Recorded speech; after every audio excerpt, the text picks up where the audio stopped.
What's up guys, your main man Stinky Arbit Bass. So in my 2000 rodeo, quick video tonight on 12 volt switches and voltmeters. Now why is this important? It's important because when you're running high RMS, high wattage applications, sometimes you'll need the root source of power. You'll need custom alternators, sometimes more than one, battery banks, all that kind of good stuff. When you're hammering your equipment full tilt, especially demoing, or like me every day, everywhere you go, you're gonna be able to keep an eye on your voltage. Not only is it good to know what your voltage is, but also if you have amps that are rated at 14.4 or whatever and you go really low, or even some that are rated at 12.6, you go too low, they'll blow. Now I'm running a Brazilian Trumps HD8K in the back. It's rated at 12.6. You know, lowest I go is probably mid 11s, and that's just at a stoplight or standing still, or my alternator's not putting out as much because I'm at idle, 700-800 RPMs. But you don't want to go too low on it or it'll blow. So I have people at night especially get next to me on a 2-lane road or cruise next to me at the interstate, and they'll stay there.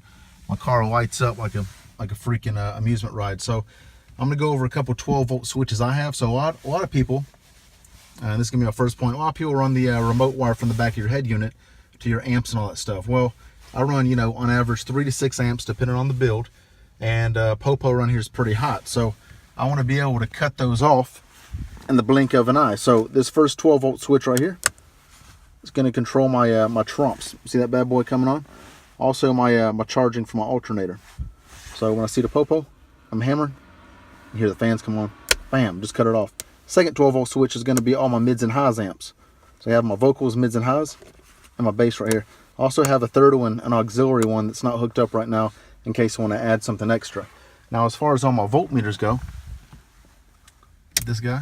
So this is to my my front AGM battery, resting at 13.2. These are going to be my two over here to the left. So I got these bad boys off Amazon.com. This is a typical one right here, pretty small. Here's my thumb, just for reference. So pretty small. That's where my factory clock went. Here's these two guys. Now I think this is a Rio or Rasand or something like that, and I got them off Amazon, probably less than 15 bucks a piece. They are digital. They glow blue. I replaced this one that's using my air vent right here, and then this was just factory buttons like traction control and all that, kind of not done as well as it could have been, and cut in. But here's my window line here. These guys just glow. So this is to the front of my AGM battery bank in the rear. This bad boy right here, I have dual inputs on my trumps. This is the digital for the dual inputs on my trumps. Now I've got the bulb out of this guy. I like the whole racing look or whatever. I have a digital one and I have an analog. This additionally, when I turn my my sub switch on, bam, this guy comes on. The reason why this isn't illuminating, and it should be really bright right now, is the factory bulb is like clear, really dingy orange. So to go with the blue scheme, I replaced it with one of the blue LED lights or bulbs from AutoZone. And dude, it's like way too bright. It's like a flashlight, so I had to take it out. Too hot at night.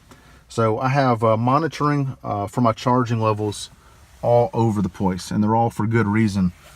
Basically, long story short, I'm just a voltage kind of guy. So me personally, I run 12 volt switches and run different kind of voltmeters.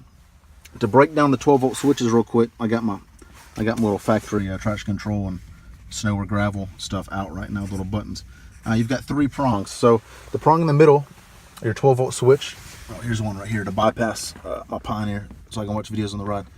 One side is going to be power, one side is going to be ground, and your signal, which is going to turn your amps on, it's going to send power to your voltmeters, come on, it's going to be in the middle.